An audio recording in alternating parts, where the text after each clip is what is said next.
Sir, তো আমাদের এখন রিসেন্টলি কলেজে ক্যাম্পাসিংয়ের জন্য ইন্টারভিউ চলছিল। তো আমার একটা ডাউট ছিল, সেটা হচ্ছে যে আমাকে যদি কোনো কোম্পানি জিজ্ঞেস করে যে আমি কোম্পানির জন্য যদি কোনো লিমিটের বিয়ন্ডে গিয়ে আমাকে কোনো কাজ করতে হয়, মানে যেটা হয়তো 14 ঘন্টা হয়তো শিফট বা 12 ঘন্টা হয়তো শিফট, সেটা আমাকে লিমিটটা ক্রস করে হয়তো যদি 16 ঘন্টা বা 18 ঘন্টা যদি দিতে হয় কোনো কোনো দিন কোম্পানিতে, তো সেটা কি আমি পারবো? তো এই ক্ষেত্রে আমি কি অ্যান্সার দেবো? তার কারণ হচ্ছে যে হেলথকে সাইডে রেখে সবসময় তো এটা করাটা পসিবল না, এবং আমি কোম্পানিকে একটা মানে ডিজাইনস্টিভ অ্যান্সারটা দিতে পারবো না। সেই ক্ষেত্রে আমার কোম্পানিকে কী বলা উচিত? এটা খুবই একটা মানে ইম্পর্টেন্ট প্রশ্ন এবং এটা কিন্তু জাজ করার জন্য খুব ট্রিকি।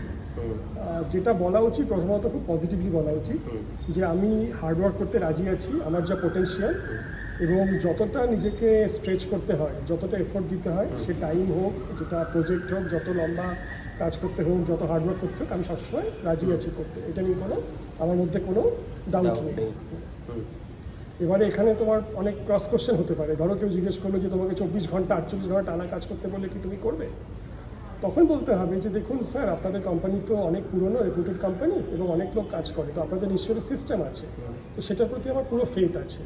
তো তুমি এটাই বলবে যে আমাকে যদি কোনো দিন কোনো আর্জেন্ট প্রজেক্ট আছে, ডেডলাইন আছে, যেটা ডেলিভার করতে হবে, যেটা কোম্পানির জন্য খুব ইম্পর্টেন্ট, তখন নিশ্চয়ই করবো। সেখানে 2 দিন কেন, আমরা 7 দিনও টানা কাজ করতে পারি ওই ছুটি না নিয়ে, এরকম তো হয়।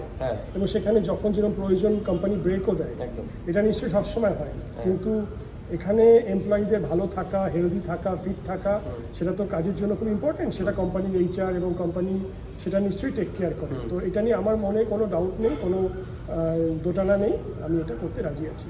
আশা করি বোঝাতে পারলাম। হ্যাঁ স্যার। আর কোনো প্রশ্ন? আরেকটা